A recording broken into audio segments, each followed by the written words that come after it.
Хайротан, если тебе безразличен казахский, можешь пролистнуть. А если нет, досмотри до конца. Мы часто говорим, выучу потом, когда будет время. Но время уходит, а вместе с ним и язык.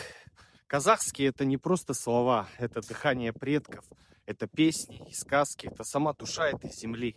И неважно, кто ты по национальности, если ты живешь в Казахстане, язык этой страны должен звучать и в твоей жизни. Потому что уважение к языку — это уважение к земле, на которой мы ходим, к людям, с которыми живем, к будущему, которое строим.